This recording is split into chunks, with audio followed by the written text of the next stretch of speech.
Hello everyone, कैसे हैं आप सब। आप सभी का मॉडर्न एजुकेशन .com चैनल में स्वागत है। दोस्तों, आज इस वीडियो में आप लोगों से 12th क्लास के हिंदी गद्य पार्ट 1 बातचीत से रिलेटेड कुछ प्रश्न करने वाले हैं। तो चलिए वीडियो को स्टार्ट करते हैं। दोस्तों, बता दें कि बातचीत के जो लेखक हैं वह बालकृष्ण भट्ट हैं। तो दोस्तों, चैनल को अभी तक सब्सक्राइब नहीं किए हो तो प्लीज़ जाके सब्सक्राइब कर दो। तो चलिए वीडियो को स्टार्ट करते हैं दोस्तों।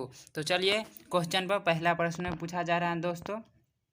इस प्रश्न में पूछा जा रहा है दोस्तों, जैसा काम वैसा परिणाम किस लेखक द्वारा रचित प्रहसन है। जैसा काम वैसा परिणाम किस लेखक द्वारा रचित प्रहसन है। तो इसका ऑप्शन ए है Ramdhari Singh Dinkar, B option Jayaprakash Narayan, C option Balkrishna Bhatt, D option Mohan Rakesh. तो इसका सही आंसर क्या हो जाएगा दोस्तों? तो इसका सही आंसर हो जाएगा दोस्तों बालकृष्ण भट्ट। बालकृष्ण भट्ट इसका राइट आंसर होगा दोस्तों। नेक्स्ट क्वेश्चन पर चलते हैं। दूसरा नंबर प्रश्न इसमें पूछा जा रहा है, बालकृष्ण भट्ट के पिता का क्या नाम था। बालकृष्ण भट्ट के पिता का क्या नाम था। ए ऑप्शन है देनी Prasad Bhatt, B option Beni Prasad Bhatt, C option Teni Prasad Bhatt, D option है सैनी प्रसाद भट्ट। तो इसका सही आंसर क्या हो जाएगा दोस्तों? तो इसका सही आंसर हो जाएगा बालकृष्ण भट्ट के पिताजी का नाम था बेनी प्रसाद भट्ट। इसका राइट आंसर हो जाएगा, इसका राइट आंसर बी हो जाएगा। अगला प्रश्न पर चलते हैं दोस्तों। इसमें पूछा जा रहा है दमयंती स्वयंवर किस लेखक की रचना है। दमयंती स्वयंवर किस लेखक की रचना है। ए ऑप्शन है Chandradhar Sharma Guleri, B option Malayaj, C option है बालकृष्ण भट्ट, डी ऑप्शन भगत सिंह। इसका राइट आंसर क्या हो जाएगा दोस्तों? तो इसका राइट आंसर हो जाएगा दोस्तों सी। सबका आंसर नीचे टाइप किया हुआ है, आप देख सकते हैं। तो इसका राइट आंसर हो जाएगा बालकृष्ण भट्ट। बालकृष्ण भट्ट, बालकृष्ण भट्ट इसका राइट आंसर। अगला प्रश्न पर चलते हैं। इसमें पूछा जा रहा है बालकृष्ण भट्ट की रचना, बालकृष्ण भट्ट की रचना बातचीत क्या है। बालकृष्ण भट्ट की रचना बातचीत क्या है। एकांकी है या कहानी है, यात्रा संस्मरण, ललित निबंध। तो इसका सही आंसर हो जाएगा दोस्तों डी ललित निबंध। ललित निबंध इसका राइट आंसर होगा दोस्तों। अगला प्रश्न पर चलते हैं। बालकृष्ण भट्ट किस युग के निबंधकार हैं। प्रसाद युग के, भारतेंदु युग के, द्विवेदी युग के, स्वातंत्र्योत्तर युग के। तो इसका राइट आंसर हो जाएगा भारतेंदु युग के। बालकृष्ण भट्ट जो थे वो भारतेंदु युग के निबंधकार थे। अगला प्रश्न पर चलते हैं। इस प्रश्न में पूछा जा रहा है मनुष्य की बातचीत का उत्तम तरीका क्या है। मनुष्य की बातचीत का उत्तम तरीका क्या है। विद्वतापूर्वक बात करना, बी ऑप्शन है तर्कपूर्ण बात करना, सी ऑप्शन है भीड़ से बात करना, डी ऑप्शन है अवाक होकर अपने से बातचीत करना। तो इसका सही और राइट आंसर हो जाएगा दोस्तों डी। इसका करेक्ट आंसर हो जाएगा अवाक होकर अपने से बातचीत करना, इसका राइट आंसर। अगला प्रश्न पर चलते हैं। इसमें पूछा जा रहा है दोस्तों, संवाद में सबसे महत्वपूर्ण क्या है। संवाद में सबसे महत्वपूर्ण क्या है। ए ऑप्शन है तर्क, बी ऑप्शन है जिज्ञासा, सी आत्मीयता, डी ऑप्शन है इसका प्रवाहपूर्ण भाषा। तो इसका सही आंसर हो जाएगा दोस्तों, इसका सही आंसर हो जाएगा दोस्तों, इसका सही आंसर हो जाएगा सी आत्मीयता। आत्मीयता संवाद में सबसे महत्वपूर्ण क्या है, आत्मीयता है। अगला प्रश्न पे चलते हैं दोस्तों। बालकृष्ण भट्ट का जन्म कहाँ हुआ था। टाइपिंग करने में मिस्टेक हो गया है। इसमें पूछा जा रहा है बालकृष्ण भट्ट का जन्म हुआ था, कहाँ हुआ था, नहीं मतलब कब हुआ था, यहाँ टाइपिंग करने में थोड़ा मिस्टेक है। तो ए ऑप्शन है 23 जून 1884 को, 23 जून 1844 को, 20 जुलाई 1902 को, 18 दिसंबर 1834 को। इसका सही आंसर हो जाएगा दोस्तों बालकृष्ण जी का जन्म जो हुआ था वो 23 जून 1844 ईस्वी में हुआ था। इसका सही आंसर हो जाएगा दोस्तों बी, इसका करेक्ट आंसर और राइट आंसर। तो अगला प्रश्न पे चलते हैं। इस प्रश्न में पूछा जा रहा है संयोगिता स्वयंवर रचना है, किसकी रचना है। बालकृष्ण भट्ट की, प्रताप नारायण मिश्र की, श्रीनिवास दास की, मैथिली शरण गुप्त की। इसका सही आंसर हो जाएगा दोस्तों, इसका सही आंसर हो जाएगा सी। इसका करेक्ट आंसर श्रीनिवास दास की। इसका सही आंसर क्या होगा सी, श्रीनिवास दास की संयोगिता स्वयंवर श्रीनिवास दास की रचना है। अगला प्रश्न पर चलते हैं। कौन सी रचना बालकृष्ण भट्ट की नहीं है। कौन सी रचना बालकृष्ण भट्ट की नहीं है? ऑप्शन के हिसाब से जवाब दीजिए। ए ऑप्शन है नूतन ब्रह्मचारी, बी ऑप्शन है 100 अजान एक सुजान, सी ऑप्शन है सद्भाव का अभाव, डी ऑप्शन है परीक्षा गुरु। तो इसका राइट आंसर हो जाएगा बालकृष्ण भट्ट की ऑप्शन के हिसाब से इसमें रचना जो नहीं है वो है परीक्षा गुरु राइट आंसर। अगला प्रश्न में चलते हैं फ्रेंड्स, कौन सी रचना बालकृष्ण भट्ट की है? ए ऑप्शन है रेल का विकट खेल, और बी ऑप्शन है Kachhua Dharma, C option Renuka, D option है प्राचार्य विद्या। तो इसका सही आंसर हो जाएगा रेल का विकट खेल इसका सही आंसर हो जाएगा।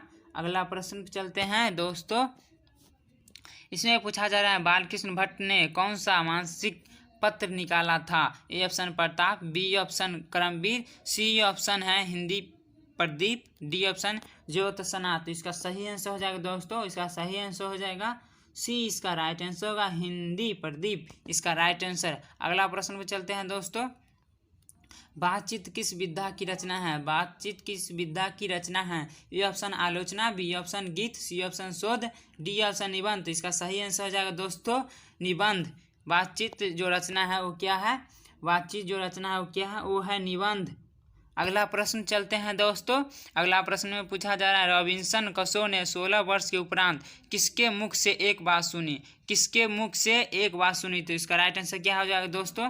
ए ऑप्शन है इसका फ्राइडे के, बी ऑप्शन है दोस्तों संडे के, सी ऑप्शन एडिशन के, डी ऑप्शन स्टील के। इसका सही आंसर हो जाएगा दोस्तों ए, जो इसका करेक्ट आंसर हो जाएगा फ्राइडे के। अगला प्रश्न चलते हैं 15 नंबर प्रश्न में पूछा जा रहा है बातचीत शीर्षक निबंध का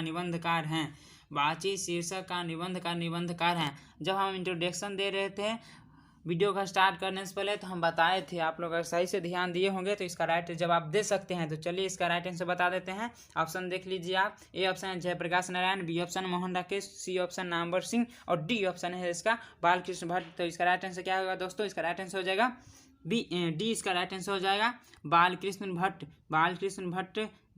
भट्ट बातचीत शीर्षक निबंध के निबंधकार हैं। अगला प्रश्न को चलते हैं, इसमें पूछा जा रहा है बातचीत के माध्यम से बालकृष्ण भट्ट क्या बतलाना चाहते हैं? बातचीत के माध्यम से बालकृष्ण भट्ट क्या बतलाना चाहते हैं? ए ऑप्शन बातचीत की शैली, बी ऑप्शन भाषण की शैली, सी ऑप्शन संवाद की शैली, डी ऑप्शन इनमें से कोई नहीं। तो दोस्तों इसका राइट आंसर हो जाएगा ए, इसका करेक्ट आंसर बातचीत की शैली। अगला प्रश्न पर चलते हैं दोस्तों, इस प्रश्न में पूछा जा रहा है भट्ट जी को किसने अंग्रेजी साहित्य के एडिशन और स्टील की श्रेणी में रखा है? तो इसका सही आंसर फिर से क्वेश्चन रिपीट कर देते हैं, भट्ट जी को किसने अंग्रेजी साहित्य के एडिशन और स्टील की श्रेणी में रखा है? तो इसका राइट आंसर क्या होगा दोस्तों? ए ऑप्शन है हजारी प्रसाद द्विवेदी, बी ऑप्शन इसका डॉक्टर नागेंद्र, सी ऑप्शन है रामचंद्र शुक्ल, डी ऑप्शन है इसका रामविलास शर्मा। तो इसका सही आंसर हो जाएगा दोस्तों सी, इसका सही आंसर होगा रामचंद्र शुक्ल। इसका राइट आंसर क्या होगा दोस्तों? रामचंद्र शुक्ल, इसका राइट आंसर। अगला प्रश्न चलते हैं, सबका आंसर नीचे टैप किया हुआ आप देख सकते हैं अगर नहीं जानते हैं तो। 18 नंबर प्रश्न में पूछा जा रहा है दोस्तों बालकृष्ण भट्ट का निवास स्थान कौन सा है? ए ऑप्शन है लखनऊ उत्तर प्रदेश, बी ऑप्शन है Allahabad Uttar Pradesh, C option Mathura Uttar Pradesh, D option Varanasi Uttar Pradesh. तो इसका सही आंसर हो जाएगा दोस्तों बालकृष्ण भट्ट का निवास स्थान कौन सा है? इसका सही आंसर हो जाएगा दोस्तों, इसका सही आंसर होगा बी, इसका करेक्ट आंसर होगा बी, इसका करेक्ट आंसर इलाहाबाद उत्तर प्रदेश, इसका राइट आंसर। अगला प्रश्न पर चलते हैं दोस्तों, इसमें पूछा जा रहा है बालकृष्ण भट्ट ने किस पत्रिका का संपादन किया? ए ऑप्शन है आर्यव्रत, बी ऑप्शन हुंकार, सी ऑप्शन हिंदी प्रदीप, और डी ऑप्शन पंजाब केसरी। तो इसका सही आंसर हो जाएगा दोस्तों हिंदी प्रदीप, इसका करेक्ट आंसर हो जाएगा दोस्तों। अगला प्रश्न पर चलते हैं 20 नंबर प्रश्न, बालकृष्ण भट्ट ने हिंदी प्रदीप नामक मासिक पत्रिका निकालना कब प्रारंभ किया? क्वेश्चन रिपीट करते हैं, बालकृष्ण ने हिंदी प्रदीप नामक मासिक पत्रिका निकालना कब प्रारंभ किया? ए ऑप्शन है 1877, बी ऑप्शन है 1888, सी ऑप्शन 1890, डी ऑप्शन 1894। इसका सही आंसर होगा दोस्तों ए, इसका करेक्ट आंसर हो जाएगा 1887 में। अगला प्रश्न पर चलते हैं दोस्तों, इस प्रश्न में पूछा जा रहा है फ्रेंड्स कौन सी रचना बालकृष्ण भट्ट द्वारा रचित नहीं है? ऑप्शन के हिसाब से आप जवाब दे सकते हैं कौन सी बालकृष्ण मतलब ऑप्शन के हिसाब से बालकृष्ण भट्ट जी की रचित नहीं है। ए ऑप्शन है पद्मावती, बी ऑप्शन है Beni Sanhar, C option Meghdootam, D option Meghnath Vadh. तो इसका आंसर नीचे टाइप किया है, देख लीजिए। इसका सही आंसर हो जाएगा दोस्तों सी, इसका सही आंसर और करेक्ट आंसर हो जाएगा मेघदूतम। अगला प्रश्न पर चलते हैं। इस प्रश्न में पूछा जा रहा है कौन सा उपन्यास बालकृष्ण भट्ट द्वारा रचित है। ए ऑप्शन है मेला आंचल, मैला आंचल, बी ऑप्शन है गोदान, सी ऑप्शन 100 अजान एक सुजान, डी ऑप्शन अंतराल। तो इसका सही आंसर हो जाएगा दोस्तों सी, इसका करेक्ट आंसर हो जाएगा दोस्तों 100 अजान एक सुजान। 100 अजान एक सुजान बालकृष्ण भट्ट द्वारा उपन्यास है रचित। अगला प्रश्न में चलते हैं। नाटक के प्रारंभ में होने वाले मंगल पाठ को क्या कहा जाता है। नाटक के प्रारंभ में होने वाले मंगल पाठ को क्या कहा जाता है दोस्तों। तो ए ऑप्शन है भजन, बी ऑप्शन है नांदी पाठ, सी ऑप्शन है मंगलाचरण, डी ऑप्शन है आरती। तो इसका सही आंसर होगा दोस्तों, इसका करेक्ट आंसर हो जाएगा बी, इसका राइट और करेक्ट आंसर हो जाए नांदी पाठ। नाटक के प्रारंभ में होने वाले मंगल पाठ को नांदी पाठ कहा जाता है। अगला प्रश्न पर चलते हैं। अगला प्रश्न पूछा जा रहा है रॉबिन्सन क्रूसो को कब तक मनुष्य का मुख देखने को नहीं मिला। रॉबिन्सन क्रूसो को कब तक मनुष्य का मुख देखने को नहीं मिला। तो ऑप्शन देख लीजिए 10 वर्ष तक, 12 वर्ष तक, 16 वर्ष तक, डी ऑप्शन है इसका 18 वर्ष तक। तो इसका सही आंसर होगा दोस्तों, इसका सही आंसर हो जाएगा 16 वर्ष तक। रॉबिन्सन क्रूसो को मनुष्य का मुंह जो है 16 वर्ष तक देखने को नहीं मिला था। तो अगला प्रश्न पर चलते हैं। तो दोस्तों 25 नंबर क्वेश्चन में पूछा जा रहा है बोलने से ही मनुष्य के रूप का साक्षात्कार होता है, यह किसने कहा। A option Addison, B option Ben Jonson, C option है स्पेंसर, डी ऑप्शन है मिल्टन। तो इसका सही आंसर हो जाएगा दोस्तों बी, इसका सही आंसर हो जाएगा दोस्तों बेन जॉनसन इसका राइट आंसर बी। बोलने से ही मनुष्य के रूप का साक्षात्कार होता है, किसने कहा था। तो बेन जॉनसन ने कहा था, इसका राइट आंसर बी होगा। अगला प्रश्न पर चलते हैं। इस प्रश्न में पूछा जा रहा है दोस्तों असल बातचीत सिर्फ 2 व्यक्तियों में ही हो सकती है, यह किसका मत है। मतलब असल बातचीत सिर्फ 2 व्यक्तियों में ही हो सकती है, यह किसका मत है। ऑप्शन के हिसाब से आप जवाब दे सकते हैं दोस्तों। ए ऑप्शन है एडिसन, बी ऑप्शन है बेन जॉनसन, सी ऑप्शन है मिल्टन और डी ऑप्शन है इसका स्पेंसर। तो इसका सही आंसर होगा दोस्तों ए, इसका सही आंसर होगा एडिसन। अगला प्रश्न, एडिसन के अनुसार असल बातचीत कितने लोगों के बीच हो सकती है। 2, 3, 4, 5। तो करेक्ट आंसर इसका हो जाएगा ए, 2 इसका सही आंसर हो जाएगा। अगला प्रश्न, बातचीत से मन किस प्रकार हो जाता है। बातचीत से मन किस प्रकार हो जाता है। क्रोधपूर्ण हो जाता है ए ऑप्शन, बी ऑप्शन भारी और बोझिल, सी ऑप्शन हल्का और स्वच्छ, डी ऑप्शन इनमें से कोई नहीं। तो आप लोग इसका राइट आंसर आप बता सकते हैं। तो इसका सही आंसर हो जाएगा सी, बातचीत करने से मन हल्का और स्वच्छ हो जाता है। अगला प्रश्न पर चलते हैं। 29 नंबर क्वेश्चन, किसके न होने से सृष्टि गूंगी प्रतीत होती है। किसके न होने से सृष्टि गूंगी प्रतीत होती है, इसका सही आंसर होगा दोस्तों। ऑप्शन बोल देते हैं श्रवण शक्ति, वाक शक्ति, दिव्य शक्ति, स्मरण शक्ति। तो इसका राइट आंसर होगा बी जो होगा इसका right answer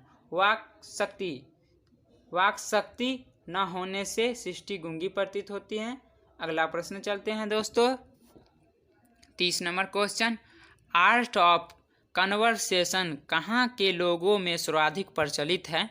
A option Africa के, बी ऑप्शन भारत के, सी ऑप्शन यूरोप के, डी ऑप्शन कनाडा के। तो इसका सही आंसर क्या होगा दोस्तों।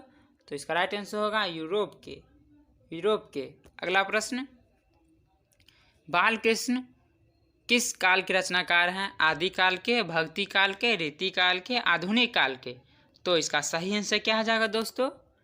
बालकृष्ण जो है आधुनिक काल के रचनाकार हैं। तो इसका राइट आंसर हो जाएगा डी। अगला प्रश्न तो दोस्तों इतना ही हमने आज टाइपिंग किया हुआ था। तो चलिए वीडियो को यहीं पर हम एंड करते हैं दोस्तों। बहुत मेहनत लगता है। प्लीज़ आप लोग वीडियो को सब्सक्राइब कर दीजिए दोस्तों। आपसे सिर्फ एक सब्सक्राइब मांगता हूँ और कुछ नहीं दोस्तों।